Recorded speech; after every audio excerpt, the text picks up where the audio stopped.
Good evening. Welcome to tonight's On the Edge with me, Theo Chalmers. In tonight's show, I'll be talking with two very exciting guests on the subject of the year 2012 and what cataclysmic events might be in store for us and our planet in that long-awaited, fateful year. Live online by video link, we've got world-famous researcher, author, public speaker and historian Michael Tsarian. And in the studio, I'm joined by a researcher who's been studying the mysteries of the year 2012 for over 25 years. And he's also the author of several books on the subject. He's Jeff Stray. What a show we've got tonight. Welcome to you both. Jeff, welcome. Michael, can you hear me? Yes, indeed. Theo, I can hear you. Thanks. Nice to be on the show with you guys. Welcome. Hi, Jeff. Hi, Michael. Welcome. I think I'll start with you, Michael, just in case we get any technical problems and we lose you. You obviously work in lots of different areas of research, and I want to know really how you got involved in this. How did you become interested in all these areas that you write about, that you produce DVDs about, and in fact also in 2012, if you can give me a bit of a history. Prophecy has always been interesting, to me. I mean, there's many threads, of course, that lead one to any particular area of research, especially anything as esoteric and deep as these particular matters, and also I would say controversial. But specifically talking about 2012, I guess it was an extension of my work with astrology and the divination arts, the tarot, Kabbalah, and the numerology. This is one of the major threads that got me interested. And when you go into that, it's a tremendous study. I have an online mystery school I have written extensively on the Hermetic arts, the divination arts, with an emphasis on the fact that it's not so much about rocks floating in space. It's not so much about, magic rays affecting consciousness and all of this kind of thing that, a lot of astrologers and a lot of people believe, because, of course, then you're tying into the whole idea of predestination and all of these kinds of things. My take on astrology is a little bit different. It's more based on the idea that it's about consciousness. In fact, in all my work, consciousness is never left at the door. It's always, the prime datum. And especially in astrology, the idea is that whatever is in the zodiac, whatever the zodiac is, and of course, this then includes not just the Western idea of the zodiac, but any other cultures, whether you're talking Sumeria, or you're talking the Celtic, or you're talking, the Maya. Whenever you're talking about the zodiac, it's really an extension of what goes on in our own heads. In other words, to make it simple, we have an inner zodiac. This is, what my work emphasizes a lot. It's very much along the lines of what Carl Jung was talking about the archetypal nature, and that whatever is in consciousness is projected externally onto the outside world. So that, yes, I acknowledge that the material world affects consciousness, but I also insist that consciousness itself has the ability to mold and change matter. And that's what the zodiac basically is. It's a sort of a plastic template of whatever's in our consciousness, the 12 divisions of consciousness. And then you can subdivide those into the 3 and the 4. This is where the planets come in. And this template of consciousness is what ancient man, and is what we all do, we project it onto the night sky in a way that Jung clearly explained through the faculties of projection and inflation. And so we have the phenomenon known as the zodiac. So it's not about rocks floating in space with some sort of magic rays affecting consciousness in the way that most people would normally think, what the layman thinks. And what a lot of astrologers, misgivingly, perhaps they haven't done a lot of, homework, because it's really an extension of the psychology of human beings. And when you get into that, then you start to realize what these ancient shaman were talking about. They were very up on this. See, modern astrologers and the people who have their, bestsellers out there and their books on the spinner racks, they may call their work archetypal. They may use phrases like, spiritual, archetypal, hermetic, or psychological. And then they go on to show you that they really don't have much clue about what those words really mean. But you track back and start getting into the Druidism and into the Maya and into the ancients, and they absolutely understood that there's a tremendous connection between the microcosm and the macrocosm. And it was basically my interest in that started to open up the door about prophecy in general. Whether you're talking about the coming age of Aquarius or the ending of the old cycle of Pisces, tracking back to Akhenaten when it was the age of Aries, moving into Pisces. Then we have the Christian mythos, you see, arising in Pisces. Then there's the supposition that we're moving into another age, whether you look at it from that point of view, or whether you're looking at it from the point of view of what the Maya said, where there is a potential age of awakening, which is then very much corroborates what I believe is in the book of Revelation and so on, which is, again, a book of prophecy within the Bible. There's lots of prophecy, astrology, and sidereal mythology within the Bible. So this is basically, to answer your question, what started me. It was looking at the astrotheological aspects. It was looking at the prophetic aspects of the Bible and the ancient scriptures. Now, talking about the Maya, I noticed some of the things I've seen that you've written, you believe that this change, whatever is going to happen in 2012, has already started. Could you elucidate on that a little? Well, even in the Maya prophecy, they don't talk about it happening overnight. They're talking about a series of changes, a series of ages that open and close, certainly. Certainly within astrology, that's a given, because you have, of course, the famous 12 houses. And in the Egyptian system, they talked about even 36 houses. And, there's other miscellaneous systems out there, but the idea that there are these houses that open, the planets and the sun and the luminary move to their peak, and then these cycles close again, is very, very important. It's important to realize that there are these mini cycles and these certain milestones. We've just passed a very important milestone within the last 30 days regarding the planet Pluto. Back in 2007, there was an important, archetypal milestone around the year 2007. So we have the mini ones, and then we've got the larger ones. The Maya prophetics are talking about the 13-year, cycles. But in every discipline, whether you're talking the Vedic system, or whether you're talking some sort of a Druidic system, or whether you're talking the Vedic system of India or the Western systems of England, yes, that's what you have. You have ages, you have aeons. Again, picked up in the Bible, an esoteric reading of the Bible, you hear mention of the aeon. And the Christ talking about that I will come again at the end of the age, And this also is astrological. This can be interpreted astrologically. So it's very, very important for people to be aware of these cycles, because what happens on the calendar, as I said, and what happens in the zodiac is really, a projection of what's happening in consciousness. So this is how personal it gets. It affects societies, but it affects individuals as well. So the zodiac is the celestial timepiece. And it's not just some arbitrary thing out there. It's actually much more important than the watch that you have on your hand and the clock we have on our walls. And the reason why those clocks, even today, traditionally have 12 divisions, is based again on the zodiac having the 12 divisions. It's very, very important information. So if something is happening already, are there signs that we could see, that we can talk about? If you have the pattern recognition to notice it, because the very word sign comes from the old word sin, which meant the moon.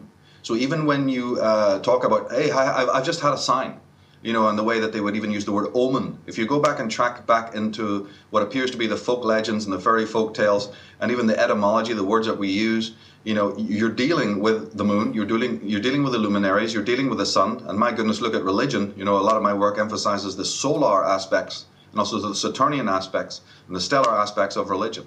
So absolutely, if you have the pattern recognition, then just like Joseph Campbell said, this mythos is happening perpetually. It doesn't stop. It doesn't take a day off. There's no holiday, there's no vacation, there's no break.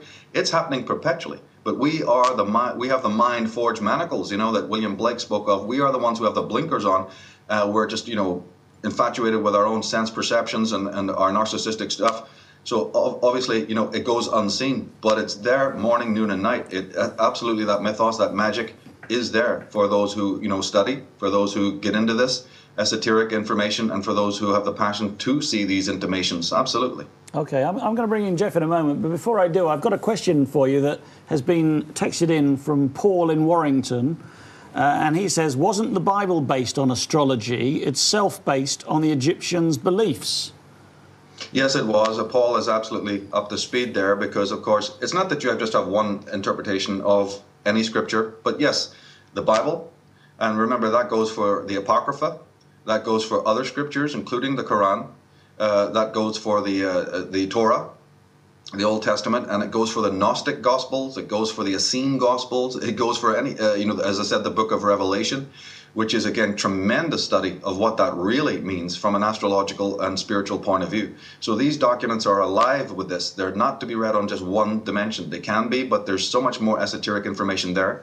And one of the best ways to decode the ancient scriptures, as it is to decode even the sort of emblems and logos and symbols that we see in the corporate world today, in the social world today, is astrology. It is the sidereal mythology. That's a big code breaker in these areas. It's one of the areas that, again, was one of the threads that led me to want to look deeper into this whole question of the ancients and their prophecies. Okay, well, that's really interesting. Let me just move over to Jeff for a moment and get him in the room. As you know, I hope, Jeff has written several books and he's been researching 2012 since 1982. Yeah. Is that right? I'm going to show the camera a couple of your books. This is 2012 in Your Pocket, which I read this afternoon, actually, and it's a fascinating book. And it is incredible how many different societies all over the world, going back thousands of years, have got 2012 as a special end-of-time date. So here's another one. There's the full version. Beyond 2012 is a catastrophe or ecstasy. So, Jeff, what have you discovered? That's a big question. Well, where should I begin? Perhaps with the history of all these peoples that have, you know, like the Maya and all the other cultures that have said 2012 is a special date, end of time. Most people connect this with the Maya, but the Mayanists, those are the people, the academics that study the Maya, have only recently started to get interested in this themselves. They didn't like to get involved in the whole discussion before because it brings in a lot of end of the world sort of discussion. So and they're a bit touchy about that, aren't they? Yeah, I mean, a couple of years ago, they were saying, well, anthropologists and Mayanists were saying that the Maya had nothing to say about 2012 and that the whole thing was hype, or that had been brought forward and hyped up by New Age people. But in fact, it turned out in April 2006 that there is an inscription that mentions 2012, and it's from the classic era. This is in addition to all the calendars that they produced with different... Well, yes, I mean, regarding the calendars, the calendar that concerns 2012 is called the long count calendar, and there's a cycle called the 13 Bacton cycle. A Bacton is a cycle of around 400 years. 13 of these Bactons makes up one of these large cycles, and the 13 Bacton cycle started in 3114 BC, way before the Maya actually started making this calendar system. They backdated the start date, as we do with our calendar and the birth of Christ. But the 13 Bacton cycle terminates on winter solstice 2012, which is the 21st of December. So, of course, over the years, once this started coming out, people start to wonder what this means. The end of a calendar in 2012, what does this mean? And when you look at Mayan mythology and Aztec mythology in particular, which has survived a little better because the Spanish left only 4 codices, that's the bark books of the Maya. There's a few more of the Aztec ones that we can look at. When you look at that, it turns out that they both record past eras, and the eras that sort of ended in a destruction, and then there's a new era. But the Maya call that a creation point, rather than focusing on destruction. And there is a trajectory of an evolutionary trajectory that goes through it, where after each renewal, the next creation, the next mankind, is like one step up the ladder. That's the general story. So it's about evolution? Yes. And what was this inscription that you were beginning to talk about? The inscription is at a place called Tortuguero, which is in Chiapas in Mexico. I found the mention of that in here, didn't I? But anyway, better if you say it. Yes. And as I say, that up until a couple of years ago, the Mayanists were saying that there isn't one because basically only a small pocket of them knew about it, and it wasn't something that was greatly discussed. Unless you knew which particular museum to go and look in, or you happen to have read a few of the small papers that mention it, because it's not a very big site. It's quite a small archaeological site. But it says at the end of the 13th Bacton on 4 Ahau 3 Kankin, that's 3 calendars cross-referencing one date, which is 21st December 2012. It will be the return of the 9 support gods, which is literally Bolon Yoktiku, which means the 9-footed god or the god of 9 steps. This god or gods, it's a god that is seen as 9 individuals or a collective one god, will return to the and then you can't finish it because there's damage to the monument, unfortunately. So we don't know what is going to happen. No. We know something's going to happen. But it wasn't just the Maya, was it? There were lots of other cultures. Do you want to talk a bit about the Hopi Indians and all the other cultures? Well, the Hopi is an interesting one. They haven't really specifically mentioned 2012, but they've got a series of 9 prophecies, 8 of which have been fulfilled. The last one of which I think was about the coming of the hippies. It mentions people with long hair that are interested in the ways of the indigenous people of North America. But previous ones were talking about railway lines coming and longhorn cattle and that sort of thing. There's a series of 9, 8 of them have been fulfilled, and it leaves only one, which it's about the coming of what they call the Blue Star.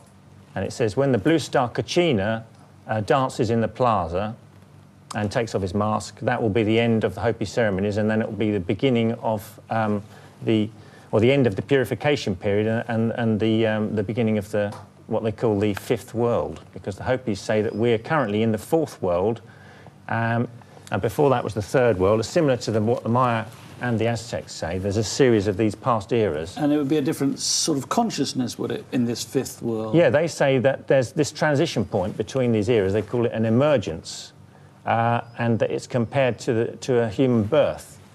And they actually have a ceremony every year in an underground chamber called a kiva, where there's a hole in the floor called a sipapu, which represents the ascent from the previous era, which is underneath, the previous world. Like the different kind of consciousness. Yeah, and the current world is represented by the kiva, world being this world era, the 4th world, and then the step ladder is sort of an umbilicus that leads to the outside of the kiva, the outside world, and that represents the emergence into the next world, the 5th world.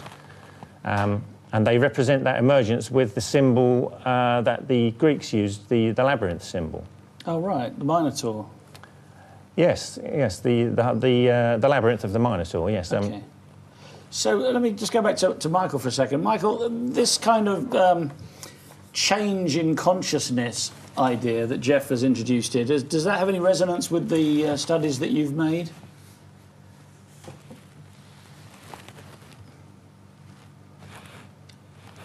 Oh, Michael, I think we've lost you. I can see you. I can't hear you. I'm going to go back to Jeff. Right. Until we get Michael back. Okay, well, continuing on about the Hopi then, every year they have a ceremony in this kiva. Can you hear me now? Oh, right, okay. Michael, you're back. Yeah. Well done. Okay, there was a setting that had gone crazy, but yeah, I can hear you now. So yeah, we were just talking about this possibility that what happens in 2012 is not, maybe the destruction of mankind, but is some major evolutionary change where we become something different. I mean, do you resonate with that as an idea? Oh yeah, absolutely. This is in fact the bottom line. Otherwise, this would just be a mere, so unimportant, to be tracking this kind of technology. Basically, it's the psychological elements of how this affects human beings, how it affects them on an individual level, and how it also affects them, socially.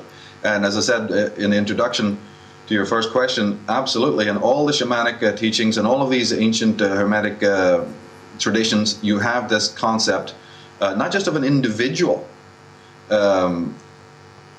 just as Greg was saying about that individual going through his underworld experience and then, emerging at a higher state of consciousness. But you have that also happening to mass groups. You have this concept of change socially and also politically, very much seen at the cusps of these transitions when one age or one cycle ends, you see, as we're in now, and then there's the potential of it opening into something new. Whether you're mapping that from the 12 houses of the zodiac or through the Maya system is really immaterial. It's like I always describe it as, look, imagine tea leaf reading. When you go and have a tea leaf reading, whether you believe it or not, at least you don't ask what kind of tea the reader's using. Okay. That's immaterial, isn't it? If it's Taifu or PG tips. No, it's the point is there something coming out of that reading? So these miscellaneous systems, one also has to realize that the miscellaneous divination systems, that is a secondary, interest. It's a great study and so on, but for me, what is most important is not the tea leaves, it's the prophecy, it's the wisdom, it's the spiritual teachings that come out of those particular disciplines. It doesn't matter really what your crystal ball is made of. And it's the same thing with the zodiac and all these various miscellaneous systems, because I know that somebody in your chat room or somebody listening to this is going to be asking that question, hey, why are there so many miscellaneous systems, the Vedic, the Western, the tropical, the Maya, etc. Again, the bottom line is that there are these important sea changes within the individual. In fact, what Rick was saying there is very important, because remember in the beginning I was talking about how this does relate to psychology. I mean, he will know that they also have the perennial story, not just of the umbilical cord, that leads you from one realm to another, but there's also in the Maya and Aztec the story of the tree of life, the galactic tree of Shibala, that is also a sort of a gateway or a portal from one dimension to another. Isn't it? People who are up on the work of Carl Jung, don't they know that the idea of coming from the kiva, from down below, from the great darkness of the grotto into the sunlit realm, is based on man moving out of his unconscious realm into the conscious, you see? So again, everything has its parallel within consciousness. Everything has its parallel there. And these changes are all that these astrological modalities are doing is they're mapping those changes within the psyche of man and society. Well, you mentioned divination there, and I know that one of Jeff's examples of the 2012 thing in this book is the I Ching, which is a divination system, right. Ancient Chinese. How does that link to 2012, Jeff? This was, and his brother, him and his brother Dennis went down to the Amazon rainforest in the early 70s. They had, they were looking for a hallucinogenic snuff at the time, which they'd heard the people that take the snuff. Ayahuasca, wasn't it? Well, that was what they ended up taking, the ayahuasca vine, but they principally were looking for, I think it's called UP, a sort of a hallucinogenic snuff which they never found, which they heard that this blue substance comes out of, not at the moment, blue substance comes out of your pores if you're a shaman using this, and then they mould it to do their magic. Okay. And then people that have taken this can also see it. But they ended up having a combination of the ayahuasca vine and a psilocybin mushroom, and they had a 34-day hallucinogenic experience in which they communicated with alien insectoid anthropologists from the future. Okay. I can see a few texts will be coming in about that one, yes. Well, they were informed, particularly Terence was one of the brothers that took this one on. He was informed that the whole of what happens in space-time is actually encoded into this ancient Chinese oracle, the I Ching, which is 64 hexagrams, which are hexagrams are lines which are either yin or yang, and it's basically a collection of every way you can combine those. And by a complex procedure, he converted all that into a set of numbers. The numbers were converted into a graph. The graph was fractalized so that the same graph is encapsulated within itself, and the result would show all the change in the universe from the beginning of time to the end of time at lots of different levels, right down to the time it takes an electron to go around the nucleus of an atom.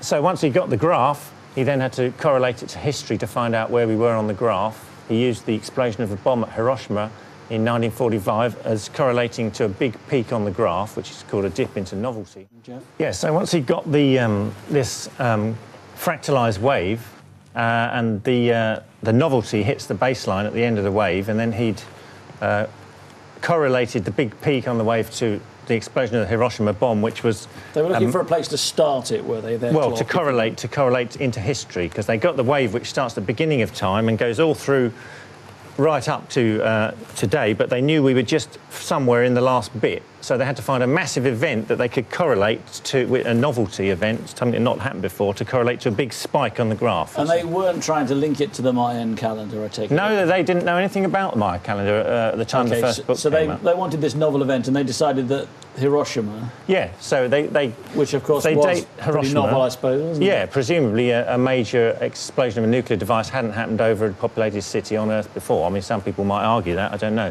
But that was their presumption. And then so once they correlated that to this major spike, then it was only 64 384-day lunar years after that the graph hits the baseline, and that's called, because unlike a normal graph, this goes down rather than up. So when it hits the baseline, maximum novelty happens. And that happened to be? That happened to be the 17th of November 2012. Which is pretty close to what the Mayans are saying, which is 21st of December 2012. Yes, 34 days difference. And I was studying that for several years before I knew also about the Maya calendar. And then that's what really sparked me off on this, that there's a system from a solar-based system from one side of the world, which is a Maya system, which is over 2,500 years old, and then the lunar system of the early I Ching, which is over 4,000 years old, and they both terminate within 34 days of each other. That's extraordinary, isn't it? Michael, I've got a text in here which I think is one that you might want to take. It says, "It's started already. Just look at the babies who have been born lately and how advanced their brains are." And that's from Richard of London. And I know you've been working with these indigo children. Can you describe that a bit? Yes, it certainly has been happening. It's going to be happening even more. My work with the young was to help develop these pattern recognition skills. Not so much to pedantically try to, instill something in them, but more to bring something out of them that's already there, been buried under all the BS, And what's going to happen now, remember I said that there's a pretty big milestone event just happened in the last 30 days regarding the planet Pluto. Mm-hmm. Specifically speaking, Pluto has moved into the sign of Capricorn and is going to stay there for about 13 years. And of course, if you divide 13 by, into triads, you're up to about 4 years. And that the first 4 year segment of this transit of the planet Pluto will take us up to 2012. So this is an important sort of, again, as we said, there's certain mini cycles, there's certain larger cycles. This is a very key cycle that's going to sort of midwife us down. And one of the effects of that is going to help any outsider. I look at children as basically outsiders from a spiritual point of view. This movement of the planet Pluto is going to assist in people shrugging off, the mind-forged manacles. It's going to help with the spirit of rebellion a lot. And you're going to see this in children. So Richard is absolutely right. You're going to see it in children, and you're going to see it in the childlike. You're going to see it in people who haven't lost their innocence, who haven't lost their spontaneity, who haven't lost their, zest for life and got totally tied into the whole matrix of control that the other side, is so interested in having. And also they have their own agenda, working towards the global village and all of these kinds of things. And where are we going to find the counterbalancing force for all of that tyranny? Well, that's the miracle. That can be found in the young, and it can be found in the young of heart. So there's lots of things going to be happening in the next 4 years as we spiral down to 2012. Can we talk a bit more about Pluto? Because one of the things that I think I've read that you've written, and I'm a bit confused on this, is that Pluto, or perhaps our solar system, is going to cross some kind of ecliptic. If you regard our galaxy as, say, a plate, it's going to go from beneath the plate to above the plate. Is that correct? Something like that? Or is it just Pluto? Or no, Pluto has had a conjunction with the galactic center. And then, of course, we have the Sun, is meant to be in alignment with galactic center in 2012. Other than that, I'm not sure. I've just been tracking it as it moves through the different signs of the zodiac. As I said, this is a big study, so there's lots of different, trigonometry involved in this, lots of different astronomy involved in this.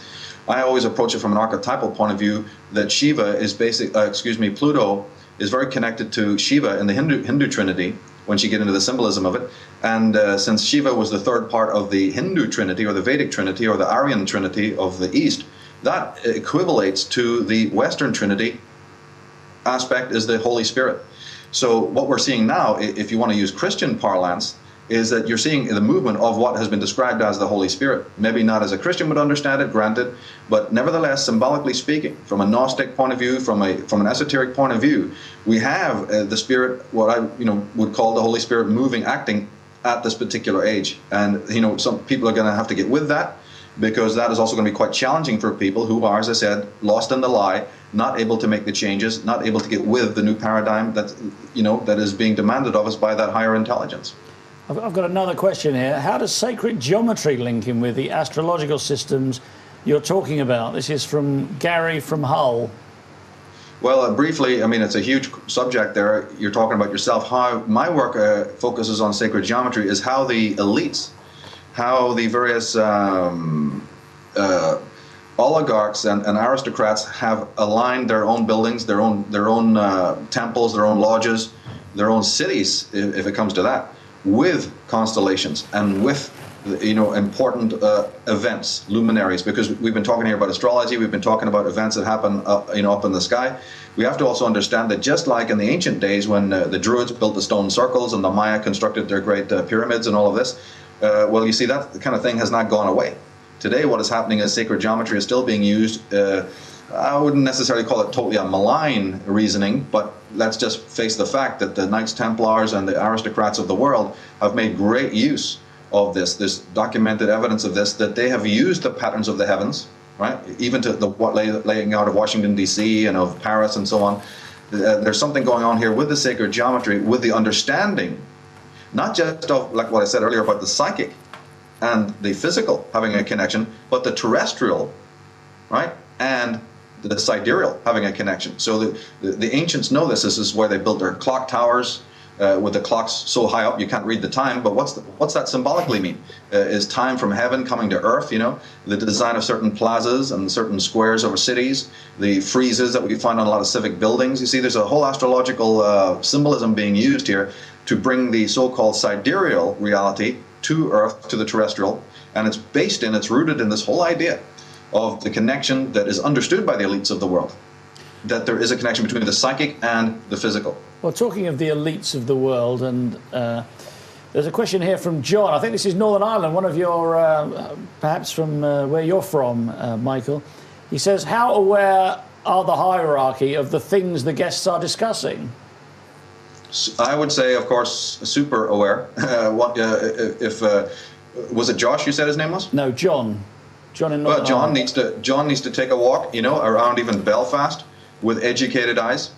Take a look at go to the Masonic lodges there, take a look at the steps, the design, take a look at the city streets design, go out to the various ancient megaliths and do some measurements, and you'll find that megalithic yard is still being used. The megalithic measurements are still being used to align certain buildings, churches, cathedrals, temples, lodges, etc. So, don't believe what I say.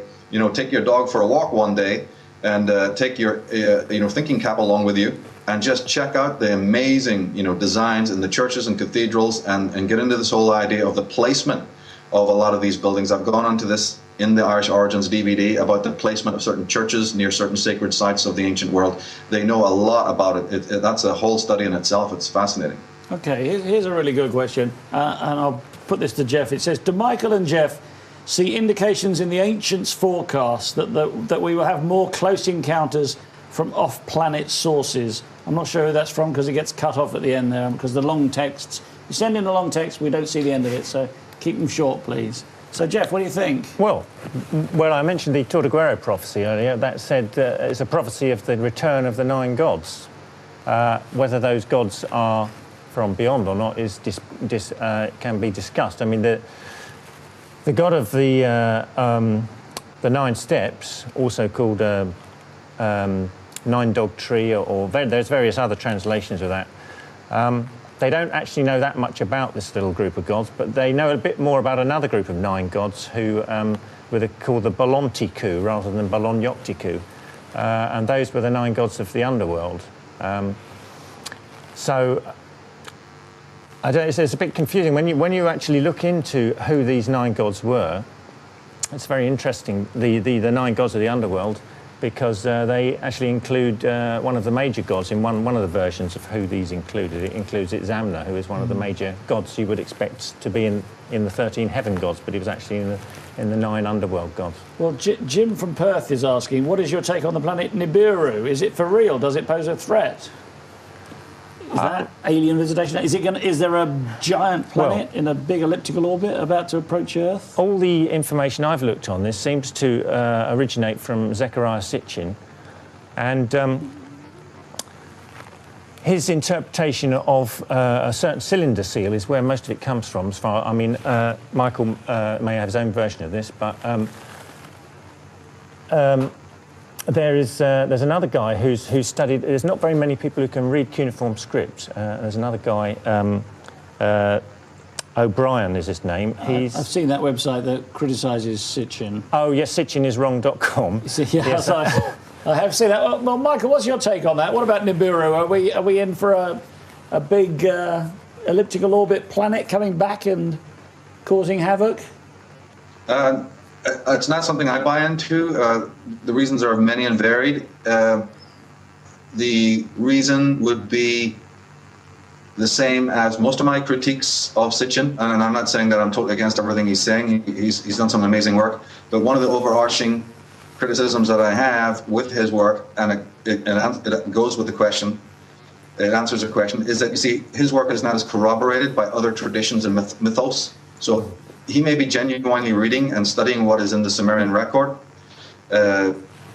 So let's give him that. Let's give him the benefit of the doubt of that. But I think that what we would ask for is a little bit more corroboration when you cross-reference these findings with the teachings of others. You see, don't forget that also Immanuel Velikovsky is a person that Zecharia Sitchin, whether he admits it or not, is very much a protege of, certainly from a subject matter point of view. And so that's just one name I can mention, in brevity. And Velikovsky does not mention this. Allen and Dallaire, in their book When the Earth Nearly Died, talk about many of the same things that were found in the old Sumerian scripts, and they don't mention anything about a planet on another orbit. That always reminds me of the old Doctor Who Cyberman planet, of Mondas. So yeah, as a fictional idea, I think it's wonderful, very dramatic, and expect the TARDIS to appear any minute. But as a reality, I don't know. It's not corroborated enough. Well, there's this book by Christian and Joy O'Brien called Genius of the Few. He's, as well as the Sitchin is wrong man, he's also one of the few people who can read cuneiform script, and he studied the same sources as Sitchin, and he came to a lot of the same conclusions, that our ancestors were crossbred from the anthropoid species on the planet at the time, crossbred with another group, an advanced humanoid group, who he doesn't actually conclude came from another planet or from Nibiru, but just that they were an advanced species that had flying machines and could do genetic engineering. So that much he corroborated Sitchin, but not the Nibiru part. So it could be that they come from lots of other places, including another dimension, or it could be, or they might have just been or... an advanced race that were already living on this planet, even. Okay, here's another question. The pyramids of Giza align exactly to Orion's belt, previously unknown to modern-day astronomers. How did they know? And there's Paul in Warrington again. He's giving us all... Michael, do you want to take that one? Well, first of all, they're not precisely aligned, but they're aligned close enough to have made that, noticeable. I think it was, wasn't it Robert Bouval who was the first one to notice that?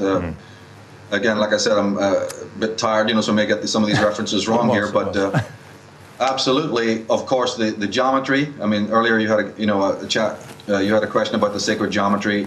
Obviously, you see, as I said before, not only the modern elites are basing their civic structures on the celestial events, but the ancients, we know, obviously did it. So, without getting into the whole ball of wax, the questioner is quite right. The pyramids were not just based on Orion. There's also connections to Alpha Draconis, you see, and don't forget all of the other different solstice and equinox points, the polar aspect, the polar alignments of the Earth, northwest, southeast axis, and all of this kind of thing. My work goes into how the pyramid and various other temple structures in Egypt are actually aligned to megalithic sites in other countries. So we also have to bear that in mind, that don't always look at the pyramid in an isolated way.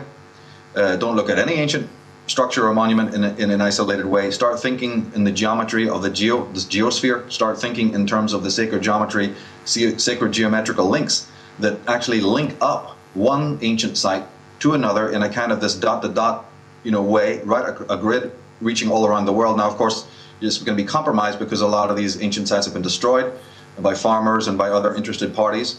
We know what the Christians and the Islamic people did to the wonderful structures of Egypt. They decimated that country, its ancient ruins, its ancient temples. So, but don't forget that there was also this interrelation, an incredible matrix of interrelated dimensions with the individual ancient sites. And this, of course, has been explored by people like Schweller, de Lubitsch, and a few others, So, yeah, there's geometry of the individual sites and connection to the celestial dome.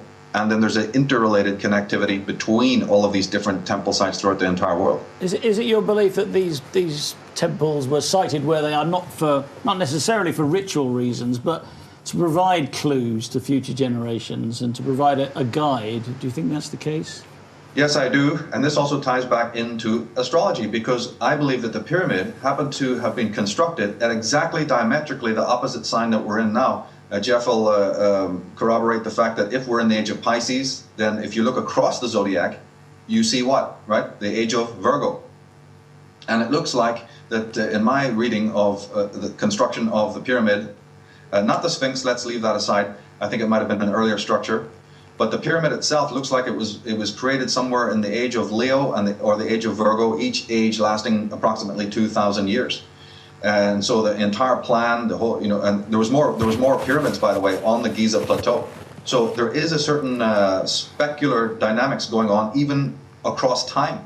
The ancients didn't relate to time in the way that we do. So how come it is that the interest, it's like what Edgar Cayce also predicted, how come that the interest of modern people today in the latter part of the age of Pisces should be getting in like they are in a fever to understand ancient Egypt, Egyptology, happens to be diametrically opposed in the zodiac, like we're mirroring each other. It's like a call back through time.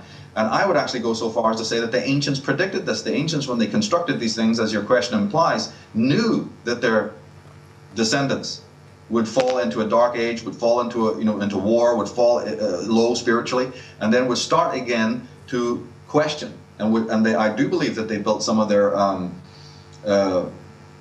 structures in a time portal kind of way, in which they understood that in another age, an age to come, we again, their descendants, would sort of climb out of the intellectual slime and would start to question again these great miracles that are right here in front of us on the earth. Yeah. Do you think then that a purpose for the Pyramid of Giza will become evident at some time in the future? Because it doesn't really seem to have much purpose. I mean, there's not much of a burial site. I mean, I've been inside it, and it's just an upwards-facing tunnel with a chamber at the top, which is very plain. I mean, it's not like if you're going to go to all the trouble of building a pyramid to put your body in, you think you decorate it a bit or make it a bit special, and it's not very special, is it?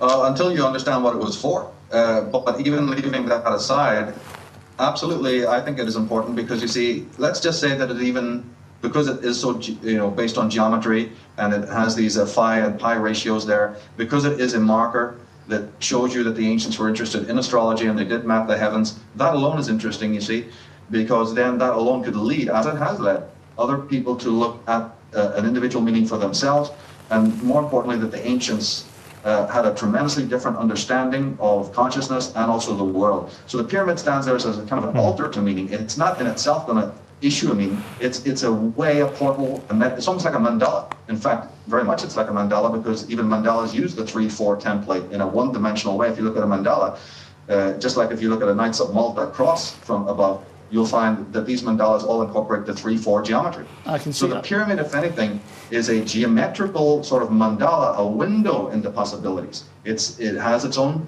meaning, but it also is a window into deeper mysteries that only a person who's committed to the esoteric tradition is going to really fully understand.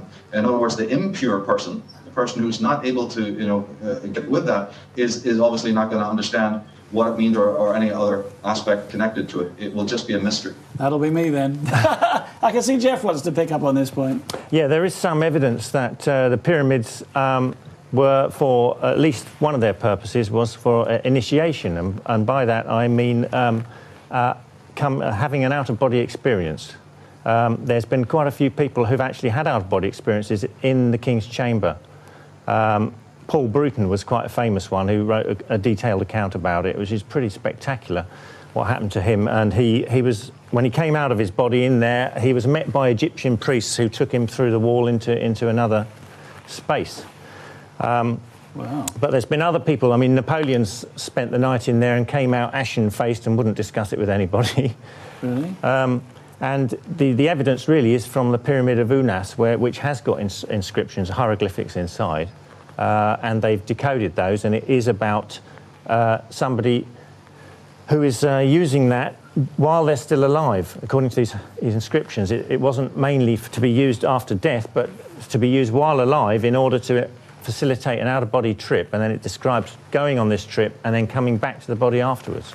In this book, the 2012 in Your Pocket, you describe somebody else who has an out-of-body experience. Do you want to talk about that for a moment? With the magnets? Ah, yes. Well, this is Walter Rawls. This is a guy who's very interested in the effects of magnetism, and he decided to do an experiment. He modified the frames of a pair of spectacles so that they would hold a bar magnet up against his forehead, the north pole of the magnet against the pineal gland. Which is in the centre of your brain, isn't it? Yes, the pineal gland's in the centre of the brain, and that is where the Indian caste mark is. It is basically third eye, pinpointing where it projected onto the forehead. Okay. Yes, the third eye. He held this magnet, the north pole of the magnet was held against his forehead for between 10 and 30 minutes per day for a period of 3 weeks. During the first week, he saw a ghost appear out of one wall and went into the other wall, a semi-transparent human.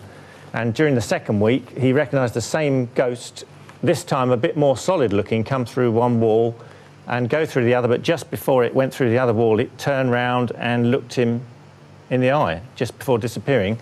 And the third week, again he saw this ghost, and this time the whole walls of the room and everything evaporated, and he then saw it, the male ghost having what he presumed was a ghost, having a conversation with a female in a garden. And after a few minutes, when he just stood there transfixed, the male turned round and stood back in amazement as he recognised Walter as the ghost that he'd seen the previous week. So somehow this magnet had transferred him, presumably, into another dimension where he was a ghost in that dimension. I'm very interested in this dimension thing, and I know that Michael has written about these kind of things a lot. Michael, do you want to pick up on that point a bit about us having perceptions and maybe they're increasing or something? Is that something that's going to happen in 2012, do you think? It's happening already partly because of the movement of the planet Pluto, which archetypally represents the unconscious mind and the reality behind perceived reality. What Pluto does, or assists in doing, and of course we don't have time to get into the whole tangent of the inner zodiac concept, so I'll just use the traditional astrological jargon. Pluto represents the reality behind perceived reality. What it also does, as I said, it's connected to Shiva's energy. It's a destructive, not destructive, but deconstructive force. And one of the things that gets deconstructed is people's ideas of reality. That leads us to the next point, which is if you can do that, if you can in fact transcend your ideas of reality, which are not reality, then yes, there's a chance, you see, that the purification process will increase, that the inner guides will assist in your process of personal evolution, and that will help open sensory inputs to the brain. I mean, these specialists have even said that there's 37 sensory inputs to the brain, not 5. So we've got something there that we're not using, obviously, that some people that we might call clairvoyants or prophets are using. So there's no limit to the possibilities at all. And I believe that the deconstructive energy that's happening now, this sort of deconstructive season that we're going through, one of the positive aspects of that is that it is going to mean, a cleansing of the ways, and also the opening of the doors of perception for those who are ready to let go of the jive and let go of the lie. Well, again, tying into these different countdown dates, and also the move towards 2012 and the various changes that are taking place, this is basically, what is happening in a nutshell is that the individual, as they start to lose faith in these political tyrants and in the religious tyrannies, and giving their power away and constantly submitting to external authorities, what's the flip side of that? Is that hopefully the inner voice of truth, which is latent within everybody, that scientists already know about, whether they admit it or not is another question. But these are the inner guides that are spoken of in the metaphysical tradition. There's a potential that these, people will start being moved from that, whether they call it the instincts or whether they call it the intuitions, or a still small voice, whether they perceive it as inside their heads or as some sort of outer voice guiding them. Again, these are all individual complexions to one concept.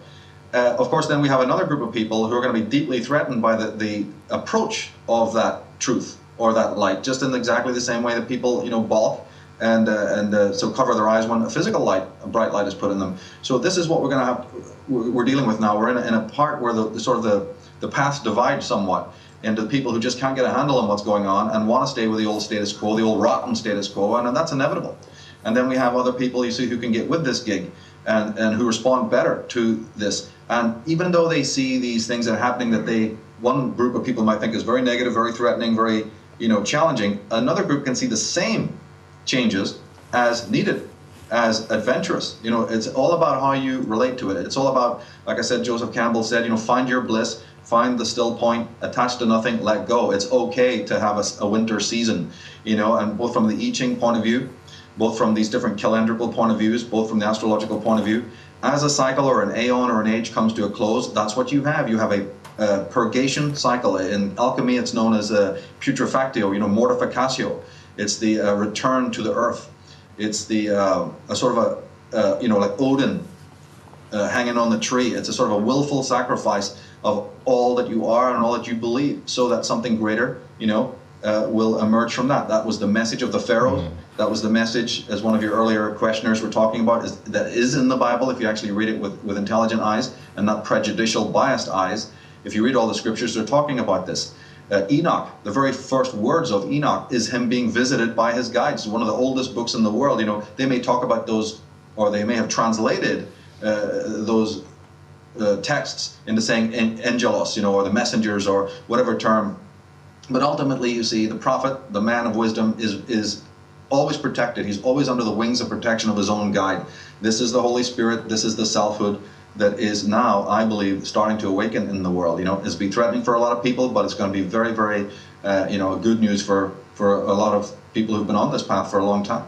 Do you regard then, Michael, that your role in this is almost an obligation to help people understand what is happening and how they can come through it, I suppose, or, you know, grow or evolve? Or, I mean, do you think that that's the case, that you feel you are on this mission that you can't refuse? I couldn't have put it better myself. That's a great way to put it, because, of course, I don't think that anybody would do this by choice. You'd have to be crazy. If you're not guided, you know, certainly I can't think of even anything I've created, just to even keep it on practical terms. Anything I've written, anything I've created, let alone the other kind of, you know, exposure I've got or anything like that, has ever come by my own act of will. I just can't see that happening. It's definitely been an act of guidance all the way.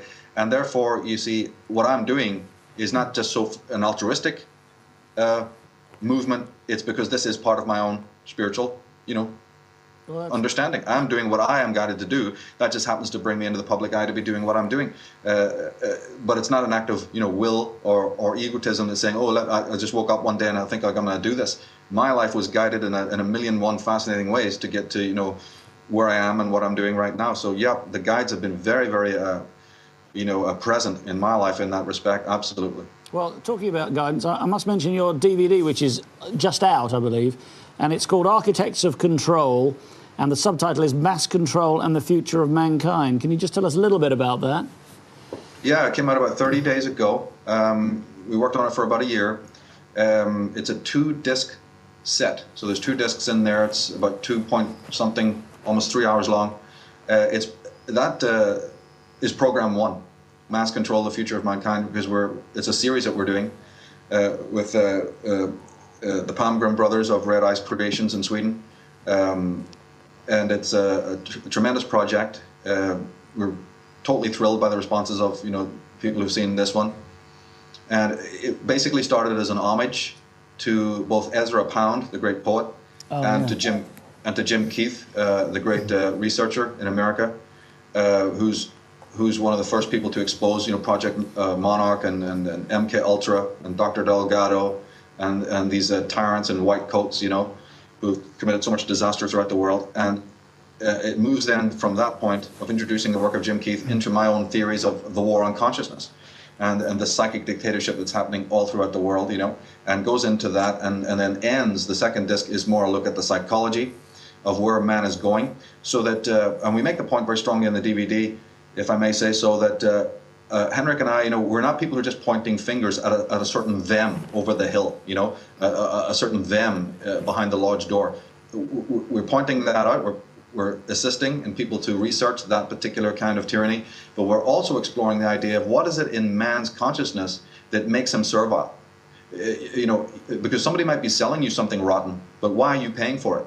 So there's something in the psyche of human beings that makes them want to submit. It goes back to this whole Freudian concept of, you know, the nature of conscience, the nature of the ego, and the prohibitive and permissive drives and all of these kinds of things that I've explored. And when you take that up to the political level, you find it operating in society. with the idea that the people who are controlling the ship of state are very adroit, they're very clever, they know all about the different kind of drives and complexes, that we have psychologically. And this new age of awakening, this countdown to 2012, for me, its highest expression is not about what's going to come tomorrow, but it's that this new countdown can assist people in waking up to this, so that we get a handle on who the enemy is, and more importantly, what tools they're using, the perception, the sort of the ability to take the light that these secret societies claim they love and turn it right back on them, so we can expose these sort of cockroaches for what they are and understand what kind of weapons and tools they're using in this act of colonialization and colonization. This is what I think the new era of awakening brings. The DVD was basically dedicated to that. The whole series is dedicated to that. But people can just go and take a look. We've got information up there on the Architects of Control website. Well, it's fascinating that you mentioned Ezra Pound, because I was reading about him recently that he was locked up for 13 years without charge in America on the word of 3 psychiatrists who said he wasn't fit to plead. And yet he mentored 4 different winners of the Nobel Prize for Literature, and was probably America's finest poet, and was interested in exposing things like the lie of the Federal Reserve Bank in America. You got it, absolutely. And the humiliation. His wife was searched at the door of Bellevue Institution every single day of those 13 years. Even though they knew he was harmless, even though that they knew there was no threat at all, they still put his wife through the humiliation of being searched in this sort of fascist way. And of course, don't forget that the tie-in, when you talk about Ezra Pound, you can't not talk about his great protege, Eustace Mullins, who's one of the primal exposers of the world conspiracy. That was one of the people that I got into because I had loved poetry from a young age, growing up with Sylvia Plath and Ted Hughes and studying it in England, studying it in Britain. And then so the door opened. But of course, Pound is bashed by every teacher that is teaching us in school. Well, why? As soon as you mention his name, you see, oh my goodness, they get all bug-eyed. So this made me more interested in here's this great imagist poet who spoke up against Roosevelt, who called a spade, who tried to awaken America to the tyranny of the federal systems and the state control, you see.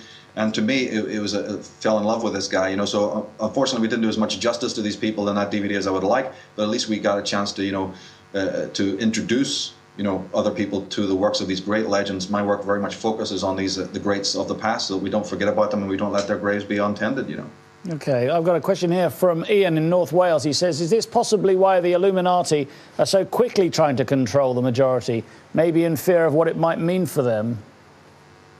Well, when you get into the question of what these guys fear and don't fear, that's a tremendously interesting subject.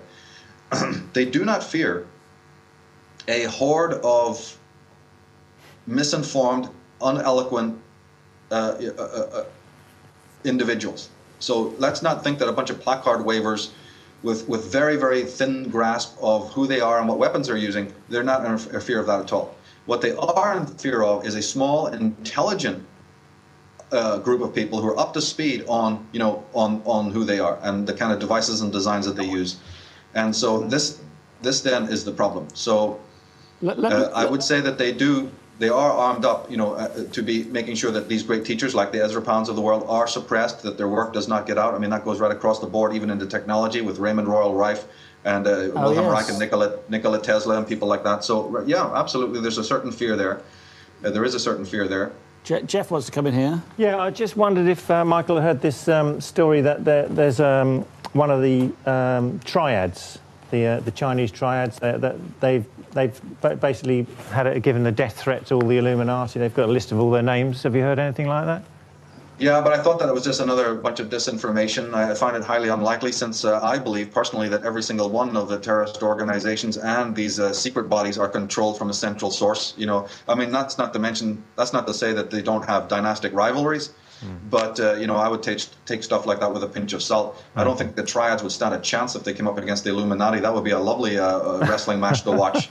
It would go for about half a round, and then there'd be no more triads anymore. All right, thanks. Fair enough then. OK. Ian from North Wales again said, is this all just a blindfold created for us by the reptilians to give us hope before they wipe us out with an almighty cataclysm? Do you want to... No? That's a simple answer. Jeff, do you have anything on reptilians? Not really, no. It's or something that I don't know anyone who's. I don't think I've met anyone who's seen the morphing thing. No, but no, no. We're going to leave the reptilians out of this. Okay, let's talk a bit more about control then, and about how we can, how the people who do know what's going on can make a difference. Michael, do you want to pick up on that? Absolutely. It carries on with what we were saying about the uneducated mass screaming for reform. In the pigsty that's already been created by the masters. That obviously we should be waking up to realize that isn't going to get very far. And then we have this educated mass who takes the real power into their own hands, because you see the architects of control have control. They don't actually have power. We, the people, have the power. We just don't realize we have it. So there is hope then, isn't there? It's a situation in which we have to understand that the power lies with us, the control lies with them. That's a key part of this. And what was your question again there, Theo? Well, what can the people who do know what's going on, who are aware of what's going on, how can they make a difference? How can they make a change? Oh yeah, by continuing to expose, by the way, the internet and books and TV shows and whatnot, and radio shows like your own, make sure that you never lose track of the newcomers coming into this subject matter, who are hungry for this kind of information, and continue the work of exposure. Don't stop. Don't get arrested. I see a lot of what happens with people who get on this path is that they think they found their little niche, and then their development gets arrested, and then they say, I know it all now. Now I'm an expert. Now I go with this. This is not good. One has to look at this as a great adventure and continue studying and get your arms around all of this information. Make use of the different materials that are out there and continue the work of exposure. This what it is, and it's a certain kind of study. Remember, it's esoteric. So academics who maybe don't understand what this is all about, you have to adjust your settings. It's not something that is going to be applicable when you first look at it. That's why we get a lot of criticalness from people. But they have to adjust their settings and realize we're talking in an alternative worldview here. We're looking at history, and we're looking at man's behavior in a little bit of an alternative way. And there's really nothing wrong with that. It's actually very healthy, you see, to push the limits of the known and to push the limits of our perspectives. It's actually very fascinating, ultimately, So there is hope, isn't there? There's always hope. Again, if people can let go of some of these crazy ideas of reality that they have, realize that they do have the power, do start studying up on your enemy. You see, it's just like a diagnostic. You have to diagnose where the infection is coming from before you have a hope of healing it. And so we're in an age now in which we have more gifts to actually, study, more books, more exposure of this thing. We're in the best possible time to have that kind of a proactive response, not reaction. See, in the past, our forefathers didn't have the information at their hands. They didn't have the technologies. They could only react. They could not respond proactively, you see. Today, we have a totally different understanding of this dynamic. And perhaps even in the past, the way we would have maybe gone about combating these individuals would have been also, futile. Right now, we have a different way of doing it by exposure. It's like I say in my work, is like these people claim to love light. That's why they even use terms like Luciferian and Illuminati. Well, how would they feel if we turned that light that they claim that they love on them? This is basically what is happening now. It's a tug of war, and we're taking the light away from them, the Olympian torches, and turning it around, saying, let me diagnose you for a minute. How do you like it when the camera is turned on you, And that's what we need to be doing. It doesn't need to be violent. It doesn't need to be a crazy, reaction. It needs to be an intelligent response to something that is pestilential in our midst. That is already happening. So Jeff, you've mentioned in your book titled "Catastrophe or Ecstasy," the Beyond 2012. I mean, is there hope in the message of 2012 and all these cultures? Is there some built-in hope? It's not going to be the end of the world, and that's it, is it? No. Whatever's happening here happens cyclically, although it seems that it goes up a level each time. But and of course, when it happened before, we didn't have the technology that will be affected by. I see the weather changes that we're having now as a side effect of the main event, and the main event being, from what I've discovered, is a consciousness event. In fact, you could say, like the Hopi, that it is a kind of a birth event. In fact, Terence McKenna said once, he said, if an alien was to come around the corner and see a woman giving birth, he'd think that she was in the throes of an agonising death, metastasising a huge tumour. But in fact, the opposite would be the case, because it's a birth event, and those are just the side effects of the main event. And that seems to be, you know, the message that I'm getting. So things like the strandings of whales and dolphins and you know, tsunamis and earthquakes and hurricanes and tornadoes. Yeah. These are a kind of sideshow for the main event. I think so. And of course, as you know, these are not, controversially, not just happening on Earth, these weather events. They're happening throughout the whole solar system. Talk about that a bit, because that puts those global warming people in their place, doesn't it? If Mars is heating up and Venus and Jupiter and so on. Well, yes. I mean, I've looked at earthquake databases and checked on other people's information that they say that it's ramping up slowly. I've checked that information, and it does hold together that the earthquakes are increasing over the years. But this isn't HAARP, is it? Pardon? HAARP. You know, the American... No. Auroral, whatever it is. No, if you just take a certain, only a certain size of earthquake and above, and graph that from the databases. There's two separate databases that produce virtually the same information now. But it's throughout.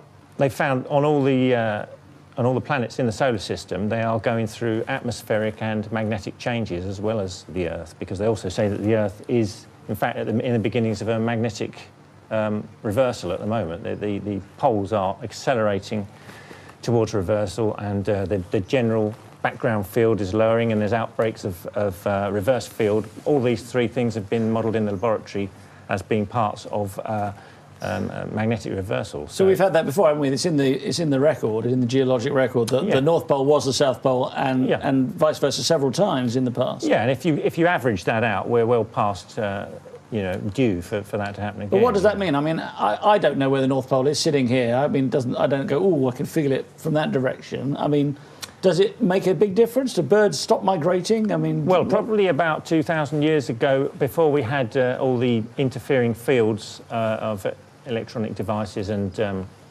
when the actual Earth's magnetic field was stronger, then people would have had probably some sense of where north is, like some animals do. Well, we do have a magnetite in some parts of our brain, don't we? We do have magnetite in the bones of our sinuses and in the actual pineal gland, and this is what really interests me in the connect up here of the possibility of a magnetic reversal, is that the pineal gland is having this magnetite in it. It could be that under a reversal or acceleration of the field, that will cause that movement of magnetite in the pineal will cause it to secrete hallucinogenic molecules. This is like the chap you talked about earlier who had the magnet on his head. Yeah. And I think you need to talk about that a bit, don't you? Oh, yeah, I should have added to that. If you want to make that experiment, folks, do make sure that you get the North Pole and not the South Pole, because if you get them confused, you can end up with a brain tumour. So let's get this absolutely straight, and we're not giving any advice or suggestions to anybody, but this person that you talked about... Rules. Put the North Pole next to his That's head, right, yes. not the South Pole. And with a bar magnet, it can be confusing because they're not always labelled clearly. So there you go. If you want to do it, you do it at your own risk. OK. But the fact is that the pineal gland, it's now known, has at least 3 hallucinogenic molecules that it can secrete into the bloodstream, and there's a possibility that that could happen as a result of this magnetic effect. OK. Here's a question. What are your thoughts on the seed bank being built in Svalbard, Norway, funded by Bill Gates, etc., and due for completion August 2012? And that's from Lou in Coventry. What do you think of that, Jeff? Sounds like a good idea. Good idea? Good idea, Michael? Not really. OK. The Doomsday Vault concept worries me a lot, because food, of course, is the ultimate control weapon of the elite. So the whole Monsanto, GMO concept tying into these Doomsday Vaults, I talked about this extensively on Alex Jones's show when I was on with him.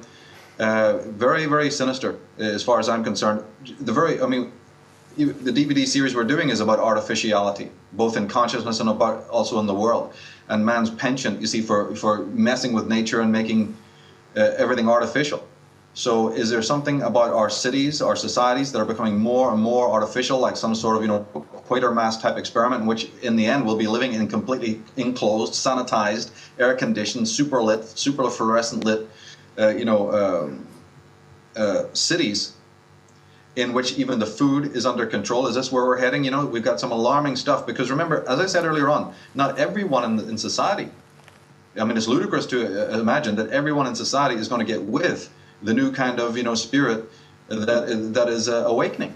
And we're going to have people who want to remain just as toxic, and then we'll have a situation in which these people who are not looking at their emotions, they're not okay with who they are not seeking for any kind of deeper meaning in life or anything like that. They're absolutely, infatuated with the narcissistic expressions and modalities of life. What about those people? Where are they going to go? What are they going to be doing?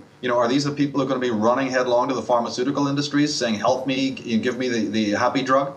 Are these the individuals who will be more threatened by nature because they're already threatened unconscious? They're already threatened by their own emotions. They're already, as the great scholar Wilhelm Reich elaborated upon, you see, that the disassociated human being, the mutilated human being, the pathological creature is estranged within his own psyche, within his own body. How do you think he's going to relate to other people and to the world or to the God force, you see? So we're going to have there's also a danger, you see, that and then in comes Big Brother to co-opt a lot of this by even projecting gods onto the night sky, to give the illusion that the gods are visiting, or that there's some sort of Armageddon. You mentioned HARP earlier on. They've got that kind of weaponry to incite and to create weather distortions and changes and earthquakes and so forth and so on. So we also never have to rule out the other side and what they will do, because these people do not just roll over and go to sleep when they know there's an age of awakening coming. We've already established that these people are themselves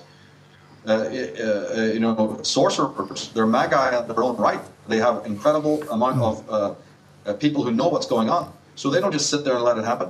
They have a retaliatory measure, as they've done all the way down through the centuries. They're already they've already been working on the colonialization of the human consciousness. My goodness. So these people, we have to also be up to speed on what they may be doing to combat and to react against the awakening that is also taking place. We definitely go into this in the DVD, and it's something that preoccupies a lot of my work, is about what is coming. And the control of foodstuffs, the control of water, not just the control of oil, a new kind of territorialism, which we've been seeing since the Bush administrations, both of them. And not that anything's going to get better with the present guy. It'll just be like what I've described as a scenic route to hell, as opposed to a blood-soaked road to hell. Now, for the kind of a look at what it all means, what are the implications, and so on. The point you made during the break there, Jeff, about these 9 gods. Do you want to pick up on that again? Yes, because being as how this is really the only solid prophecy we've got that's actually engraved from the classic era, and it's also supported by prophecies in the Chilam-Balams as well, that also predict the return. You better explain the Chilam-Balams. The Chilam-Balams, this is the Jaguar priest prophecies. It was written down after the conquest, but from material that existed beforehand.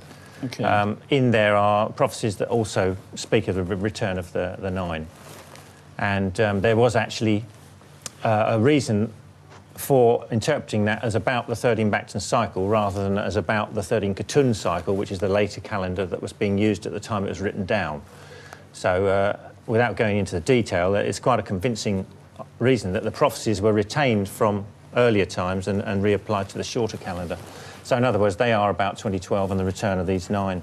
So what I found recently looking into who these 9 gods are is that cultures throughout the whole world have a concept of 9 gods. I mean, you've got the Ennead from Egypt, and you've got the 9 in the Norse system. You've got 9 realms, each having its own god in charge.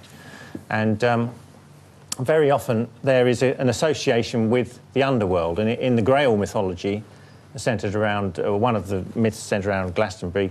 Well, the Knights of the Round Table, or... Yeah, it's... the commentators say that the Isle of Avalon represents the underworld, and that Arthur had to go into the underworld to have his wound healed, and there's the 9 goddesses there. these islands of 9 goddesses are always associated with the underworld and the hero's journey into the underworld to heal himself and come back out again. And sometimes it involves getting something out of the cauldron while he's in there. But is this symbolism, or is this... I mean, are you saying that there may well be 9 gods? Well, it depends how you look at it. I personally see it as levels of the psyche, if you like, that we have to... I mean, it corresponds very much with what Michael was saying about guides, inner guides, that we have to heal our own shadow. We have got to go into ourselves and dig up all that stuff and confront it, this stuff that is our shadow material. It's one of the things we discussed in the break briefly was about the truth and how do you know the truth? I mean, Michael, would you like to pick up on that? How do you know that there is so much stuff out there telling us so many contradictory things? How do we know when we get the truth? It's a process, and it also involves thinking. Thought is what divides us from every other, aspect of the creation. And the highest aspects of thinking is the human reason. And so we don't need our reason lessened, we need it sharpened. Of course, the great journey of life, the great journey of discovery, it has its challenges. But those challenges are made less when you approach it with the right tools. And the right tool is the human reason, united with the passion. I mean, how did Vermeer paint his canvases? How did Rembrandt do his self-portraits? How did the Sistine Chapel get done? It's a combination of man's passion, his dedication. See, remember the word philosophy, Theo, is not just the gaining of knowledge, it actually means the love of knowledge. And that's completely two different things there. What we have on the side of the hidden elites are people who are using knowledge to manipulate and to dumb down and to control. But knowledge can be used for other purposes as we've been discussing. And when it comes to the 9, we find the 9 in the Ennead of Egypt. We find it in the Kabbalistic tradition. One only has to look at the number 9 itself. If you draw the number 9 on a piece of paper, it is actually a 1 attempting to return to a circle. And don't forget that in German, 9, to say 9 means no, nothing, 0, right? So it's a return. It's a Euroboric return, because that's exactly what happens. It's exactly the same thing that Jeff said about the metaphor of the woman giving birth. It's your perspective of how you see it. You can't change the realities of good and evil. They're going to be with mankind forever. What you have charge over, though, is your attitude towards those realities. And that, again, comes from you're either moving from an emotional, limbic point of view, or you're moving from a rational center when you look at these kinds of things. The reason why the 9 gods, how I interpret it, connecting to what we've been talking about with astrology, is that before there was 12 signs, certain cultures had 9 signs. And even within a culture, say you just take the Maya, or say you just take the Druids, like I said, the Egyptians had a 36-house zodiac. So even within the same priesthood, what we have to understand is they didn't use just one universal zodiac. Some zodiacs were broken down, some were expanded. And there was a time, when the zodiac, what we know to be the zodiac, was 9. And just like I've said, even if you have a 12-house zodiac or a 13-house zodiac, what are the houses of the zodiac but mirrors of a single person? They're faces or visages. They're aspects of a single individual. Like Arthur's Round Table was a manifestation of one psyche. Jesus with his 12 disciples, or Odin with his 12 helpers, is a manifestation of one being, the hero with 1,000 faces. Hercules and his 12 trials. The Kabbalistic model, the zodiacal model, is nothing but the individual, be he the fool or the hermit or the hanged man, or the enlightened one, whatever. This is a single individual. But these are metaphors, because whatever happens in the individual, the myth's always used an individual, like the hero with 1,000 faces, confronting his shadow, overcoming great challenges. But don't forget that what goes for the individual actually is the same thing with societies. Societies also go through these cycles of the winter cycle and the spring cycle and the summer cycle.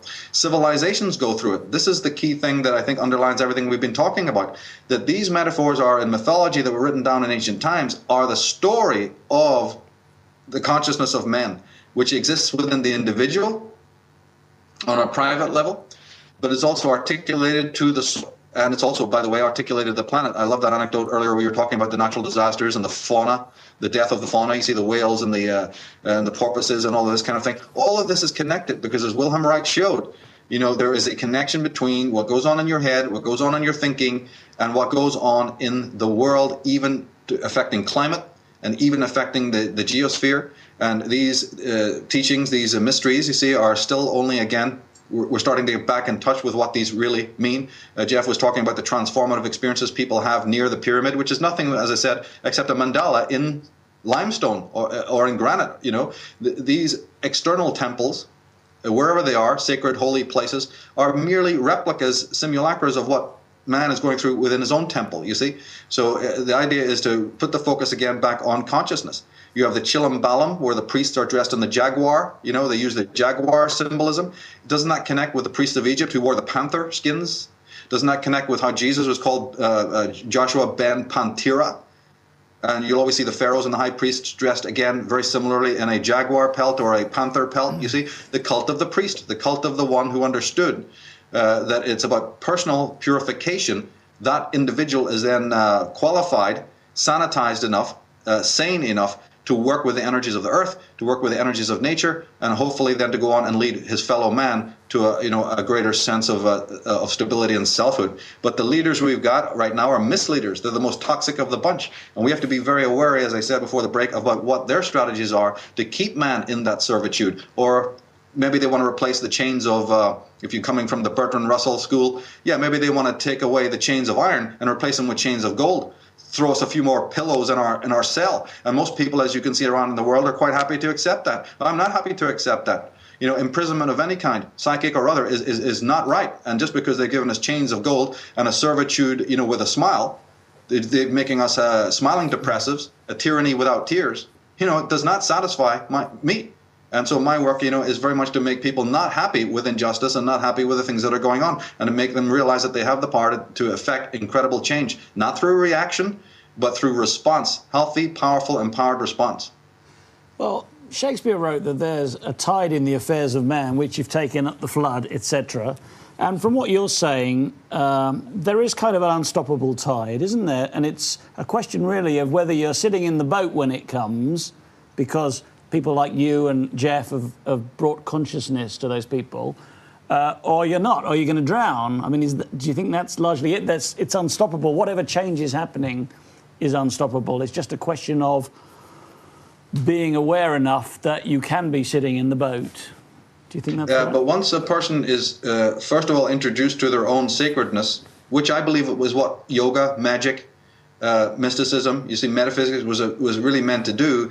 It was to start a person off understanding their own empowerment, that they are their own priest, they are their own priestess. They do not need external authorities except as signposts. They certainly don't need the type of tyrannical stuff that's been going on for the last 2,000 years or more. Once a person is empowered that way, be they a child, you see, once this debris of disempowerment is removed, then the thing becomes an adventure. And then you leave it up to the individual's choice, whether they want to go with the river, wherever the river happens to take them, or they want to row. They want to sort of have a sense of direction with where they're going. But that's an individual choice in the matter. Ultimately, you see, even to remain ignorant is a choice of individuals. We're not trying to interfere there. We're not trying to say that a person can't make those choices.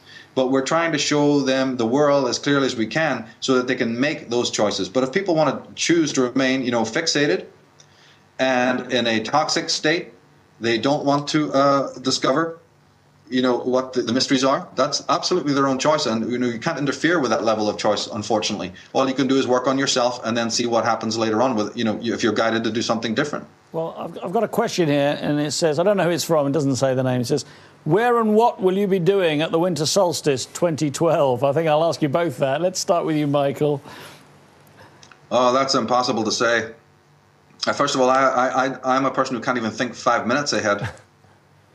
Okay, it's a strange contradiction in my nature to be into prophecy, and yet in my own life I don't even make plans. So, I'm so sort of focused on where I'm at right now. Probably doing exactly the same kind of thing I'm doing right now. Hopefully, as I said, as Jeff said also, it's not the end of the world. It's ridiculous to think that we can affect nature to that extent or the planet. What it is going to be is a phase shift from one level of mentality, from one sort of paradigm, to another, but more drastic than we've ever known before. But these paradigm shifts are historically known. They do happen. The one that's happening now, it's already taking place and will happen then, is a gigantic shift in the consciousness of human beings that people need to be prepared and ready for. That's all. So, Jeff, where will you be? I'm planning to be in Peru, actually. There's an interesting prophecy that comes from Peru called the Pachacuti prophecy, which means it literally means the world turning over, but it also means time turning over. Turning over like in the North South Well, that's Pole what becoming the some South people Pole. think, that when they hear that, they imagine the whole Earth turning upside down. But in fact, their word Pachamama means Mother Earth. So it's like the Hopi say it's transition of the world. They got a word with a double meaning. So it's a world era. So it's a turning over of the era. But basically, it transpires that on the 1st of August 2012 is when the Peruvians are expecting this advent of what they call Terepe Pacha, the age of meeting ourselves again. Oh, that sounds interesting. Yeah. I'm not sure I'd like to, really. But... Well, what they describe that as, they have in the shamanic cosmos, you've got an overworld and underworld and the everyday world in the centre, and the shamans would travel up and down the world tree and visit the other worlds and bring back information.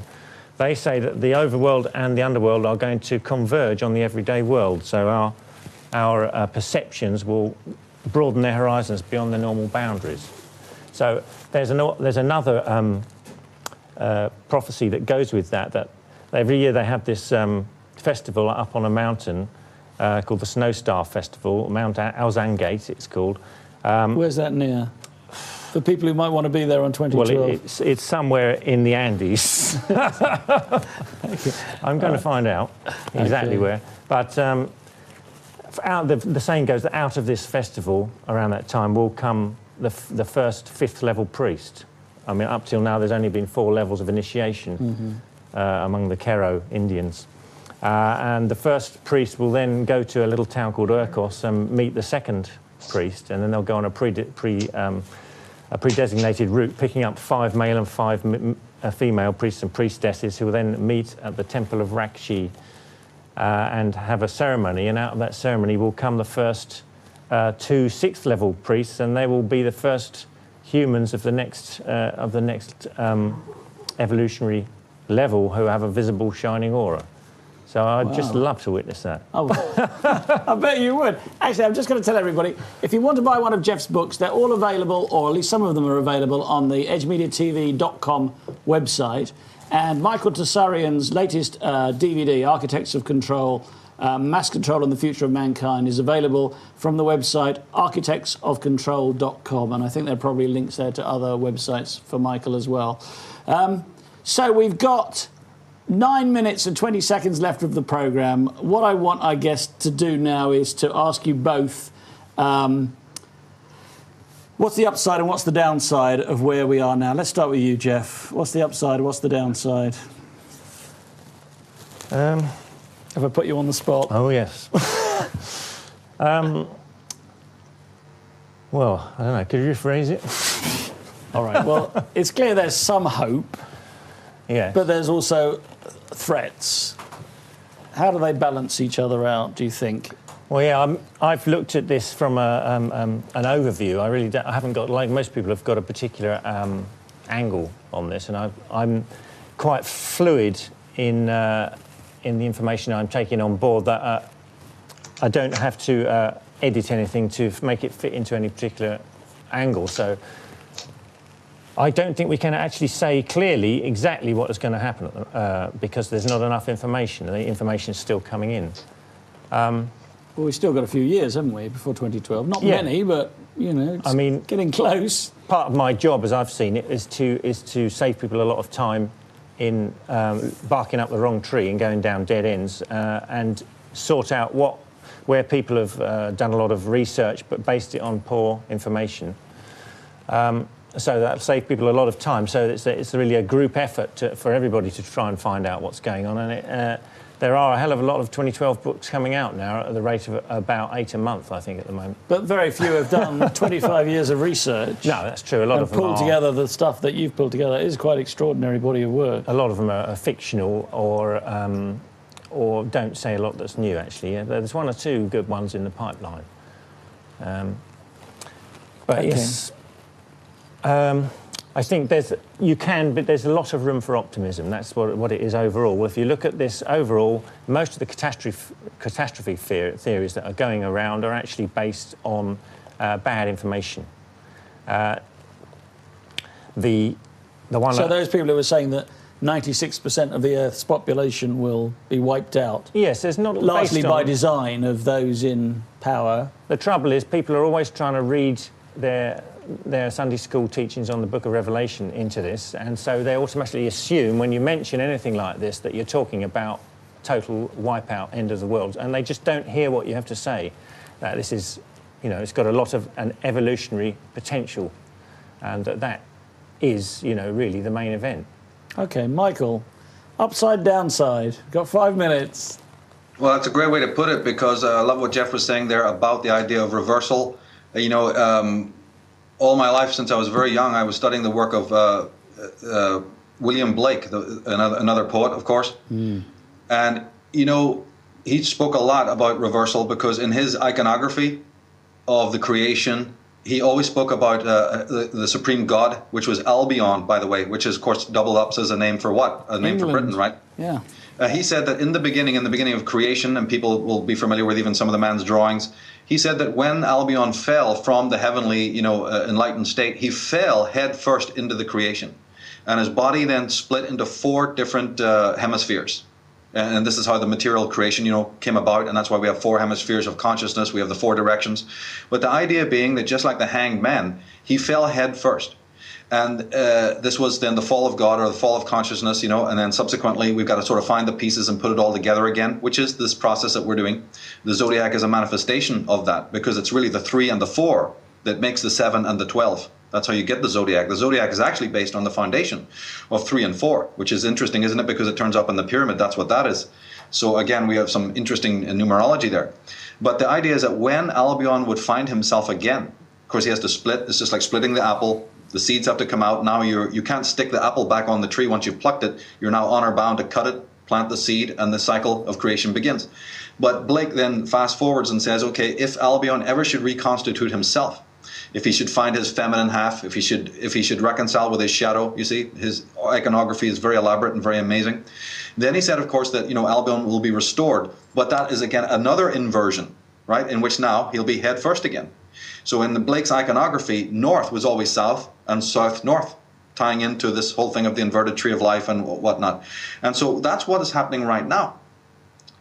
People might, and in the prophecies that Jeff was stating there, any prophecy that talks about a reversal of the world is absolutely not, in my reading of things, not a metaphor of something physical that's going to happen. That's why I agree with Jeff about watching for that. I don't believe these prophecies are based on any factuality. Not that we can rule it out. Of course, we can't rule it out. But in my mind, this stuff is of an esoteric, metaphorical nature, and it's really talking about reversals of the consciousness of the psyche of man. People, if they meditate on the story of Odin, of the story of Buddha under the tree, of Christ under the tree, of Quetzalcoatl, you see, he also was shown in proximity to the tree of life. If they look into the iconographies of William Blake, if they start looking at this thing metaphorically, they'll understand about the fall of light, whether you're looking at it Kabbalistically from a higher place down through 9 or 10 spheres of intelligence. So the reversal, the awakening, is in itself a form of reversal. Plato spoke about this when Socrates said there's 2 kinds of blindness. There's the blindness of those who emerge from the cave, right, the dark place of shadow, into the light. They're momentarily blinded to the light. These are the enlightened ones.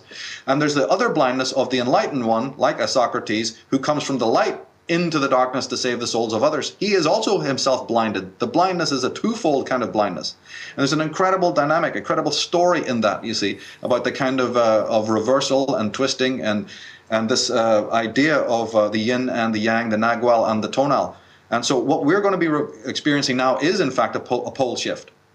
But it's not going to be a pole shift in the world. That's how the ego that doesn't want to integrate these psychic understandings, this archetypal aspect, this is how it understands it on the stereotypical level. It reads it literally, in exactly the way that many scriptures are taken literally, or the way that certain words are taken literally. But this is actually a metaphor for a reversal of consciousness. There's nothing wrong with it. I'm all for it. But the idea is that we need to start reading this stuff on a more of an esoteric level to realize that there is indeed a pole shift. There is a reversal taking place, but it's the reversal of our thinking, of our consciousness. Hopefully that will mean that right brain, left brain dynamic changes, or if you want to, use the vernacular of consciousness, unconsciousness, or the lower chakras merging with the higher chakras. The rhetoric changes depending on what kind of tradition you're coming from. But again, people need to be okay with that sea change, okay with that reversal, because there's nothing wrong in it. It might, in fact, be that man is already standing on his head, spiritually speaking. Maybe this is his chance to, stand on his feet for a change. Nothing wrong with that. I'll drink to that. Okay.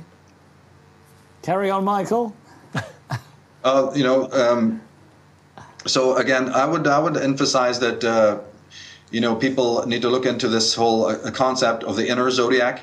Emphasized, this idea. Look into the idea of not being afraid of people, of our own emotions. You remember in the Star Trek concept, they have the Vulcans, and it's a cliche, isn't it? Everyone knows that the whole idea of the creation of Vulcan and the creation of the Vulcans is that they decided to turn off emotion because emotion had been causing them so much conflict, and then to become technological creatures, individuals who are very up on technology and also disciples of logic, right? Okay. I would rephrase that. What they're really saying is, in the metaphor, is that it's the troublesome or toxic emotions, because of course you wouldn't want to get rid of something that's not causing you any trouble. The emphasis there that a lot of people are not haven't thought about is that, to take the metaphor, the Vulcan society, the super technological, super Apollonian, super technocracy, went towards logic and went towards technology because they were troubled. They had a problem with their emotions, the troublesome emotions, what we would call in psychological parlance the darker side of the psyche. We are in that countdown today where we might end up with that kind of a technocracy because that's what people are doing today. Michael. One leads to the other. Talking of countdown, I'm afraid we've run out of time. That's all we've got time for tonight. Thank you to everyone for watching our special 2-hour show, and to those who texted, and thanks to my very special guests, Michael Tassarian and Jeff Stray. If you've enjoyed this show, please tell all your friends. Next week, we'll be back with another exciting show that might even change your life. Until then, remember, they're watching you, watching us, watching them. Cheerio.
Hello, my name's Adrian Gilbert, and I'd like to welcome you back once more to the Invisible College. Now, we've got a great program on tonight. We're going to be talking about the Mayan Prophecy for the end of the age, everything to do with the Mayan calendar 2012 and all of what that might mean for us in our day now. Now, most people, when they hear about the Maya or they think about the Maya, first image that comes to mind, certainly comes to my mind, is this pyramid here, the pyramid of Kukulkan at Chichen Itza. And in many ways, it's probably the most interesting building in all of Central America and absolutely central to the whole quest for the Mayan prophecy. But before we go into all of that, we've got a few other things to consider. The other thing, the image of the Maya that most people have seen, is this statue known as a Chak Mul, also at Chichen Itza, mysterious figure What could he be about? What on earth could he have to teach us? We have to ask ourselves. Or again, when we think about the Maya and also even more the Aztecs, we think about these kind of horrific gods that they had, the concept of blood sacrifices and taking hearts out of people and offering them up to the sun god. And again, we're filled with revulsion by this. And when we look at their art, we think, well, why on earth would people make sculptures that sort of look so horrific? Why couldn't they make nice statues of gods like we have, you know, the Greeks and so forth? So it's a big subject, and it's one that is quite baffling when you first come across it. But we're going to kind of cut our way through, and we're going to begin to see just what it is that these people knew and why they are interesting for us to be studying today. But before we go into the Maya themselves, it's worth having a look at the overall civilizations in Central America, because they weren't the only people by any means. And if we go back, there were sort of archaic, or what are called archaic civilizations going back to around 1400 BC. And then these give rise to people called the Olmecs. Olmec means rubber folk, and they seem to be the first people that were building monumental pyramids. And they're also famous for sculpting huge, enormous great heads out of solid basalt and leaving those scattered around in the jungle, which have been found now. And some of these weigh, you know, sort of 10 tons or more. And you wonder how on earth they managed to move these, let alone sculpt this incredibly hard stone. Well, following on from the Olmecs, the next people who are of most interest to us were from a place called Teotihuacan. And this place had quite a close connection with the later Aztecs, so we'll be looking at that in some detail. Now let's put ourselves in mind first about just what this region is that we're talking about. What we call Mesoamerica, the middle of America, stretches from Mexico all the way along through Guatemala to places like Honduras and El Salvador, Belize, as well as Mexico. And first we're going to look at the Aztec Empire, or the Aztecs, who were the last of the great empires that we know about that was still in existence at the time of the Spanish conquest, which happened around 1520. And the Aztecs had their capital at what is now Mexico City, but they called it Tenochtitlan. Now the story goes that there was a guy called Tenoch who was leading a tribe of the Mexica who supposedly came from an island somewhere. It's thought that it was in northern Mexico, but I personally don't necessarily believe that. But they're supposed to have come down from this island or lake or some such place, looking for a new habitat, new place to settle. And they arrived at the great lake of Mexico called Texcoco. And of course, the local people weren't that pleased to see them. Nobody's ever pleased to see a group of armed immigrants arriving in their neighborhood. But they arrived there and they were looking for land. And the local people sort of decided, well, what can we do with these people? Hang on, we're going too fast.